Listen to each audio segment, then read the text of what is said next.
अस्सलाम वालेकुम। Hello dear students, जैसे कि हम अपनी YouTube academy, online YouTube academy MD-CAT, E-CAT and coaching academy का आज फिज़िक्स के 2 चैप्टर कंप्लीट करने के बाद आज उनके MCQs कर रहे हैं, जो कि MCQs मोस्ट इम्पॉर्टेंट MCQs हमने समझे कि मोस्ट इम्पॉर्टेंट और टेस्ट्स में आने वाले MCQs MD-CAT और E-CAT की टेस्ट्स में आने वाले MCQs की आज हम प्रैक्टिस करेंगे। ठीक है, तो हमारे 2 चैप्टर हमने कंप्लीट किए हुए हैं, यूनिट कन्वर्जन, डायमेंशन और वेक्टर का। आज जो प्रैक्टिस MCQ डिस्कस करेंगे वो है यूनिट कन्वर्जन एंड डायमेंशन के। डायमेंशन एंड यूनिट कन्वर्जन के रिलेटेड जो भी MCQs MD-CAT E-CAT की टेस्ट्स में आते हैं मुख्तलिफ, वो आज हम डिस्कस करेंगे। ठीक है, तो पहला है हमारा MCQ, the dimension of weight is. Dimension of weight is, dimension of weight हमें पता है कि weight W is equal to mg होता है। ठीक है, पहले फार्मूला डायमेंशन में कन्वर्ट करने के लिए एक चीज़ आप ज़हन-नशीं कर ले कि डायमेंशन में कन्वर्ट करने के से पहले हम उसको बेसिक यूनिट में लाते हैं। ठीक है, बेसिक यूनिट के लाने से बाद हम उसको डायमेंशन में कन्वर्ट कर सकते हैं। ठीक है, तो वेट हमारा है W is equal to mg, m हमारी मास है और g acceleration due to gravity है। ठीक है, तो मास का यूनिट हमारा होता है kg, acceleration due to gravity या एक्सीलरेशन किसी का भी यूनिट होता है मीटर पर सेकंड स्क्वायर। तो केजी का हमें पता है कि केजी का जो डायमेंशन होता है वो होता है m, और मीटर का लेंथ होती है l, और सेकंड का टाइम का t होता है। ठीक है, सेकंड टाइम का यूनिट है सो t होता है अपान में t, पर ये अपान में है तो यहाँ -2 हो जाएगा। तो इसका डायमेंशन बन जाएगा ml t⁻²। So A option में हमें दिया हुआ है ml t⁻⁻1, ये नहीं होगा। बी में दिया हुआ है ml t⁻⁻2, सो ये ही हमारा ठीक ऑप्शन है। ठीक है, ml t⁻⁻2, l t⁻⁻2 भी दिया हुआ है, ml² t खाली भी दिया हुआ है, मगर इसका ऑप्शन ml t⁻⁻2 जो हमने फाइंड किया। ठीक है, ये होगा। The dimension of angular momentum, dimension of angular momentum. Angular momentum का डायमेंशन क्या होता है? तो एंगुलर मोमेंटम का हमें फार्मूले का पता है कि एंगुलर मोमेंटम का जो फार्मूला होता है वो होता है mv/r। m मास होता है, v वेलोसिटी होती है, r रेडियस होती है। जो सिंपल मोमेंटम होता है उसका mv फार्मूला होता है, मगर एंगुलर मोमेंटम का mvr होता है। ठीक है, mvr। सो m का क्या होता है? m का यूनिट बेसिक होता है kg, मास का वेलोसिटी होती है मीटर पर सेकंड। ठीक है, और r मीटर में होती है। ठीक है, रेडियस मीटर में होती है। तो ये बन जाएगा यूनिट kg मीटर स्क्वायर पर सेकंड। सो इसका डायमेंशन बन जाएगा kg मास का होता है तो उसका होता है m, लेंथ का l² t⁻⁻1।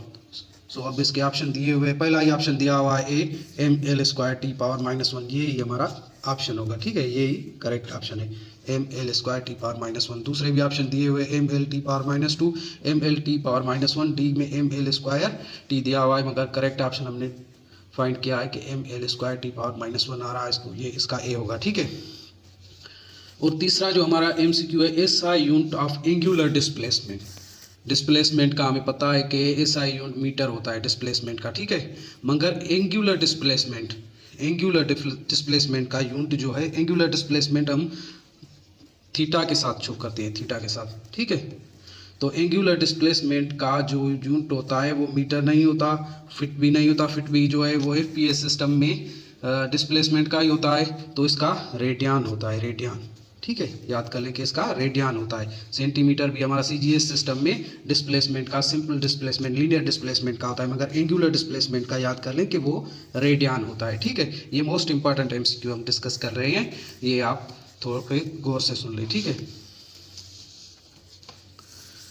अब तीसरा हो गया। चौथा हमारा MCQ है, which of the following dimension less. नीचे दी हुई क्वांटिटीज में से कौन सी डायमेंशन लेस है? डायमेंशन लेस मतलब कि उसका डायमेंशन बनता ही नहीं, उसका डायमेंशन होता ही नहीं। ठीक है, डायमेंशन लेस क्वांटिटी हमें पहले ही प्रेशर है। प्रेशर का हमें पता है कि प्रेशर होता है फोर्स पर यूनिट एरिया, इसका डायमेंशन लेस नहीं बनेगी। ठीक है, ये डायमेंशन लेस नहीं बनेगा, फार्मूला ही बता रहा है। और डेंसिटी होती है मास अपान वॉल्यूम, ये भी डायमेंशन लेस नहीं होगी। ठीक है, kg/L³ होगा इसका। और मोमेंटम हमारा mv है, वो भी डायमेंशन लेस नहीं होता। एंगल हमारी डायमेंशन लेस क्वांटिटी होती है। दूसरी भी डायमेंशन लेस क्वांटिटीज होती है, मगर यहाँ ऑप्शन एंगल दी हुई है तो वो ही बनेगा, वरना स्ट्रेन जो बिगाड़ होता है वो भी डायमेंशन लेस क्वांटिटी होती है। उसका फार्मूला डेल्टा L/L होता है। ठीक है, ये भी आप मेमोराइज कर लें।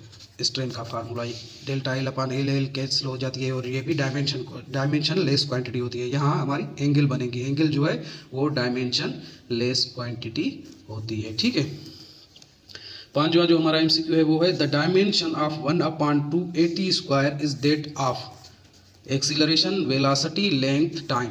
चार ऑप्शन हमें दिए हुए हैं कि 1/280² का डायमेंशन क्या बनेगा, एक्सीलरेशन का बनेगा, वेलोसिटी का बनेगा, लेंथ का बनेगा या टाइम का बनेगा। तो ये से हम फाइंड करते हैं कि क्या बनता है। 1/2 ए हमें पता है, ए क्या है, ए एक्सीलरेशन है। एक्सीलरेशन का हमारा डायमेंशन क्या होता है, एक्सीलरेशन होती है मीटर पर, एक्सीलरेशन का यूनिट मीटर पर सेकंड स्क्वायर। और जो टी है वो टाइम का होता है, यूनिट जो है वो होता है सेकंड। यहाँ टाइम स्क्वायर है तो ये बन जाएगा सेकंड स्क्वायर। ठीक है, 1/2 मीटर पर second square into second square. ठीक है, तो ये सेकंड स्क्वायर में कैंसिल हो जाएगा, बाकी हमारा बचेगा क्या, 1/2 मीटर। तो 1/2 ऐसे ही इसके डिजिट है, इसका कोई डायमेंशन नहीं होता। बाकी मीटर हमें पता है कि मीटर जो है वो किसका यूनिट होता है, मीटर हमारा यूनिट होता है लेंथ का। तो ये बन जाएगी लेंथ। ऑप्शन में देखिए लेंथ है, पहला ए ऑप्शन है एक्सीलरेशन, बी ऑप्शन है वेलोसिटी, सी ऑप्शन है लेंथ। तो सी ऑप्शन करेक्ट है हमारा लेंथ। 1/280² का डायमेंशन क्या, लेंथ का डायमेंशन बनता है। ठीक है, और डी में टाइम दिया हुआ है वो भी नहीं, बस लेंथ ये डायमेंशन बन रहा है लेंथ का। ठीक है, मीटर हमें पता है कि मीटर जो यूनिट होते हैं वो लेंथ का होता है, इसलिए ये लेंथ का डायमेंशन बनेगा। ठीक है, आगे और फर्दर डिस्कस करते हैं दूसरे एमसीक्यूज।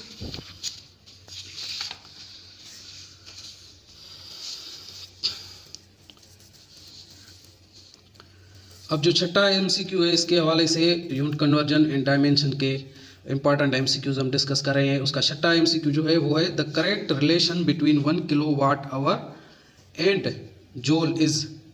जूल और किलोवाट आवर में रिलेशन क्या बनता है, दोनों जो है वो एनर्जी के यूनिट है, किलोवाट आवर और जूल दोनों एनर्जी के यूनिट हैं, इनमें रिलेशन क्या बनता है। और 1 kilowatt hour is equal to, ये एमडीकेट 2022 में आया हुआ है ये क्वेश्चन एज इट, ये यहाँ लिखा हुआ है, ये साइज का आया हुआ है कि 1 kilowatt hour is equal to how many joules में ऑप्शन ये दिए हुए हैं। ठीक है, तो अब हम इसमें क्या करेंगे कि हमें पता है कि जो वाट है, वाट इंटू हमारा 1 वाट इंटू सेकंड बराबर होता है हमारा, ये 1 वाट इंटू सेकंड बराबर होता है 1 जूल के। ठीक है, 1 जूल के। ठीक है, 1 जूल के बराबर होता है। यहाँ क्या है, 1 किलोवाट आवर, वाट को किलोवाट में कन्वर्ट करना है और सेकंड को आवर में कन्वर्ट करना है। तो ये कितना होगा ये हम फाइंड करेंगे। ठीक है, तो 1 किलोवाट, वाट को अगर किलोवाट में करेंगे तो उसको क्या करेंगे, वाट को किलोवाट में कन्वर्ट करने के लिए इसको डिवाइड करेंगे 1000 के साथ। तो 1 डिवाइड 1000, और सेकंड को आवर में कन्वर्ट करेंगे तो इसको भी डिवाइड करेंगे 60 इंटू 60 मिनट और 60 सेकंड। ठीक है, सेकंड को कन्वर्ट किया हमने किस में, आवर में। अब ये आवर हो गया, ये अब यूनिट हो गया kilo watt hour will be equal to 1 joule. ठीक है, अब 60 इंटू 60 हमें पता है कि ये बन जाता है 3600, और ये 1000 इंटू 3600 को अगर मल्टीप्लाई करेंगे तो ये बन जाएगा 3600, ये बन जाएगा 1 अपान, यहाँ मैं करता हूँ। ठीक है, 1 अपान 3600 इंटू 1000, तो ये 3 डिजिट और 0 आ जाएंगे। ठीक है, तो ये 3 0 और आ गए, टोटल 05 हो गए kilo watt hour equal to 1 joule. ठीक है, यहाँ ये डिवाइड कर रहे हैं, यहाँ अगर इक्वेशन के इस साइड आ जाएंगे तो ये क्या करेंगे, मल्टीप्लाई करेंगे। ये 1 जूल के बराबर है ना, ये 1 जूल के बराबर है, तो ये 1 जूल तो यहाँ ये डिवाइड कर रहे हैं, यहाँ मल्टीप्लाई होगा तो यहाँ ये 1 kilo watt hour will be equal to 365 times 0 joule. ठीक है, या इनको ऐसे लिख सकते हैं 36 × 10⁻⁵ जूल, 36 × 10⁻⁵ जूल। तो ये क्या हो गया, 36 × 10⁻⁵, 36 × 10⁻⁵ ऑप्शन में ढूंढे, ए 10⁻³ जूल है, बी 3 × 10⁻⁷ जूल है, सी 36 × 10⁻⁵ जूल है। तो ये करेक्ट ऑप्शन होगा। ठीक है, 3.6 × 10⁻⁵ जूल है डी में, मगर वो भी नहीं होगा। हमने फाइंड किया कि ये 36 × 10⁻⁵ जूल बनता है, जो कि हमने फाइंड किया। ठीक है, और अब 7वां जो क्वेश्चन है हमारा, विच of the following is not a unit of same quantity. नीचे दिए हुए में से कौन सा यूनिट जो है वो सेम क्वांटिटी का नहीं है। ठीक है, तो पहला ऑप्शन है हॉर्स पावर। हॉर्स पावर हमें पता है कि ये जो है यूनिट होता है पावर का, पावर वर्क अपॉन टाइम जो क्वांटिटी होती है पावर, उसका यूनिट होता है हॉर्स पावर। ठीक है, कैलोरी हमारा एनर्जी का यूनिट होता है, जूल भी एनर्जी का यूनिट होता है, बीटीयू ब्रिटिश थर्मल यूनिट, इसे बीटीयू को कहते हैं ब्रिटिश थर्मल यूनिट, ये भी एनर्जी का यूनिट होता है। ठीक है, एनर्जी का ये तीनों एनर्जी के बन गए, डी, सी एंड बी। तो हॉर्स पावर जो है वो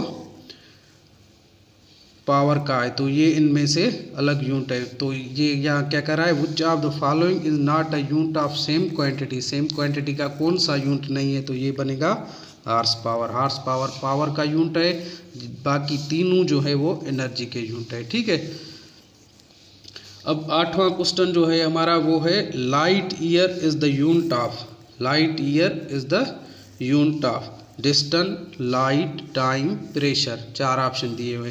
तो लाइट ईयर डिस्टेंस का यूनिट होता है। लाइट ईयर की डेफिनेशन ये होती है कि लाइट एक साल में जितना डिस्टेंस कवर करे उसको हम कहते हैं कि ये लाइट ईयर है, 1 लाइट ईयर। 1 लाइट ईयर की डेफिनेशन ये है कि light covers distance in 1 year is called 1 light year. ठीक है, 1 लाइट ईयर जो डिस्टेंस का यूनिट है, ये इस्तेमाल होता है प्लेनेट्स के बीच में जो डिस्टेंस मेजर करते हैं उसमें ये इस्तेमाल होता है लाइट ईयर। ये भी आ सकता है कि लाइट ईयर जो है वो कहाँ इस्तेमाल होता है, तो वो प्लेनेट्स के दरमियान जो डिस्टेंस होता है उसके लिए हम लाइट ईयर इस्तेमाल करते हैं। और लाइट की स्पीड हमें पता है कि लाइट की स्पीड जो है वो होती है 3 × 10⁸ मीटर पर सेकंड। सेकंड को आवर में कन्वर्ट करेंगे तो लाइट ईयर में कन्वर्ट करना है, तो यहाँ हो जाएगा 3 × 10⁸ इंटू सेकंड को यहाँ ईयर में कन्वर्ट करना है, तो इसको मल्टीप्लाई 60 तो मिनट, मल्टीप्लाई 60 तो आवर, मल्टीप्लाई 24 तो 1 डे। 1 डे में कितना होता है, ईयर्स में डेज कितने होते हैं, 365। अगर इनको मल्टीप्लाई करेंगे जो ये बन जाएगा नंबर बनेगा वो ही हमारा 1 लाइट ईयर जो है वो इतनी लेंथ कवर कर जाता है। एक ईयर में लाइट इतनी लेंथ कवर कर जाती है। ठीक है, तो ये डिस्टेंस को नापने के लिए इस्तेमाल होता है। ठीक है, और जो MCQs अगला हमारा है वो, विच of the following biggest unit of energy. इनमें से बिगेस्ट यूनिट ऑफ एनर्जी कौन सा है।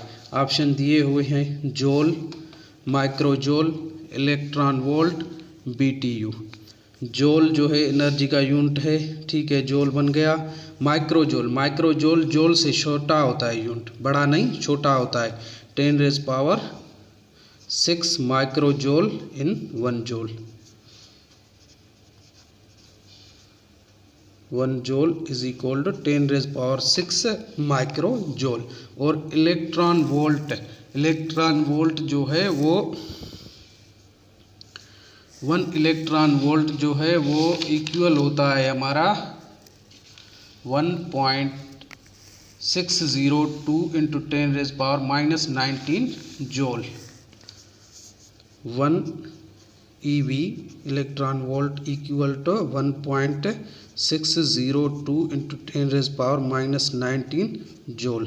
-19 जूल, माइनस में वैल्यू है तो ये भी बिल्कुल छोटा है, ये माइक्रो जूल से भी छोटा बन गया, ठीक है। और BTU ब्रिटिश थर्मल यूनिट, तो BTU 1 BTU हमारा इक्वल होता है 1055 जूल। तो अब BTU सबसे बड़ा बन गया, ठीक है। तो BTU ही हमारा बिगेस्ट यूनिट यहाँ बनेगा, एनर्जी का बिगेस्ट यूनिट इन 4 ऑप्शन में से BTU ही बनेगा, ठीक है। 10वां हमारा MCQ क्या है, डायमेंशन ऑफ वर्क में बी एक्सप्रेस्ड एज। वर्क का डायमेंशन क्या होता है, तो वर्क हमें पता है कि वर्क जो है वो इक्वल होता है F.D, ठीक है। वर्क हमारा इक्वल होता है F.D। तो F हमारा फोर्स है, फोर्स हमें पता है कि फोर्स इक्वल होता है Ma.D। फोर्स Ma के बराबर होता है। M हमारी क्या होती है, M मास होता है, यहाँ M मास की है, ठीक है। मास की हमें यूनिट क्या होता है kg। और एक्सीलरेशन का यूनिट क्या होता है, मीटर पर सेकंड स्क्वायर इंटू मीटर। तो ये अगर मल्टीप्लाई करेंगे तो ये बन जाएगा kg मीटर स्क्वायर पर सेकंड स्क्वायर। सो इसका डायमेंशन क्या बनेगा, इसका डायमेंशन बनेगा kg का m बड़ी capital M, L square, t time second का टाइम t, तो ये t अपान में है तो यहाँ -2 हो जाएगा। तो mL स्क्वायर T⁻⁻2 जो है वो ही वर्क का डायमेंशन, जो कि ऑप्शन ए में ही हमें मिला हुआ है कि mL स्क्वायर T⁻⁻2। दूसरे भी ऑप्शन दिए हुए हैं मगर हमने ड्राइव किया तो ये ही ऑप्शन करेक्ट आ रहा है, ठीक है। ये हो गया। अब बाकी MCQs जो बचे हुए हैं वो हम डिस्कस करते हैं। इसके रिलेटेड इम्पॉर्टेंट MCQs हैं, ये आप इन पे पूरे सुने और गौर से सुने तो आपके इंशाल्लाह इनमें से डायमेंशन और यूनिट कन्वर्जन में से इंशाल्लाह कोई भी MCQ आपसे MD-CAT E-CAT की टेस्ट में इंशाल्लाह आप छोड़ के नहीं आएंगे, अगर ये आप वीडियो गौर से पूरा देख लेंगे, इसके इम्पॉर्टेंट MCQ देख लेंगे तो, ठीक है। तो अगला जो है वो dimension of angular velocity. Angular velocity का डायमेंशन क्या होता है, एंगुलर वेलोसिटी का डायमेंशन। एंगुलर वेलोसिटी का हमें पता है कि एंगुलर वेलोसिटी का जो फार्मूला होता है, एंगुलर वेलोसिटी ओमेगा के साथ शो करते हैं, उसका फार्मूला होता है delta theta upon change in angular displacement. Delta theta angular displacement होता है upon delta T. Delta theta का कोई यूनिट नहीं होता, एंगल का कोई यूनिट नहीं होता, ठीक है। तो इसका डायमेंशन जो बनेगा वो बन जाएगा omega will be equal to T का डायमेंशन, तो टी इनवर्स, ठीक है। तो इसका ए ऑप्शन में ही टी इनवर्स दिया हुआ है, ठीक है। ये बन जाएगा टी इनवर्स, ठीक है। ये हो गया। इसको ऐसे भी लिख सकते हैं हम M0 L0 टी इनवर्स, ये दोनों सेम चीज़ हैं, ठीक है। ऐसे भी आ सकता है या ऐसे भी ऑप्शन दे सकता है, ठीक है। तो दोनों हमने कर ली। अब जो MCQ अगला MCQ है वो है which of the following units not belong to same quantity. कौन से इनमें से यूनिट्स सेम क्वांटिटी से बिलोंग नहीं करते हैं, ठीक है। 4 ऑप्शन हमें दिए हुए हैं। ऑप्शन क्या है, feet into pound per second, watt, joule into second, horse power. Horse power हमें यहाँ से शुरू करें। हार्स पावर हमें पता है कि यूनिट होता है पावर का, ठीक है। वाट भी यूनिट होता है पावर का। और feet into pound per second, जो है वो भी यूनिट होता है FPS सिस्टम में, पावर का यूनिट होता है। FPS सिस्टम में पावर का यूनिट ये होता है foot into pound per second. तो ये बच गया C. Joule per second, joule per second क्या होता है? जूल पर सेकंड हमारा यूनिट होता है एंगुलर मोमेंटम का, एंगुलर मोमेंटम का होता है जूल इंटू सेकंड। ठीक है, तो ये ही हमारी ऑप्शन होगा कि ये जो है वो सेम यूनिट नहीं है। Which are the following units not belong to same quantity, same quantity के साथ कौन सा यूनिट यहाँ है जो सेम क्वांटिटी के साथ बिलोंग नहीं करा इनमें से। ठीक है, तो ये तीनों हमारे पावर के यूनिट है, ए डी और बी, तीनों पावर के यूनिट है। ये एंगुलर मोमेंटम का यूनिट है। और अगर यहाँ जूल पर सेकंड होता, जूल पर सेकंड सी में ऑप्शन होता तो फिर चारों यूनिट हो सकते थे। जूल पर सेकंड भी पावर का ही यूनिट होता है। Joule per second, joule into second किसका होता है? एंगुलर मोमेंटम का। ठीक है, ये हो गया। उम्मीद करता हूँ कि ये हमारी वीडियो आपको अच्छी लगी होगी। मज़ीद ऐसी वीडियोस के लिए हमारे चैनल को सब्सक्राइब कर लें। कोई कन्फ्यूजन वगैरह हो इनके रिगार्ड्स तो आप कमेंट करके हमसे पूछ सकते हैं, हम इंशाल्लाह आपका रिप्लाई देंगे। अल्लाह हाफिज़, टेक केयर।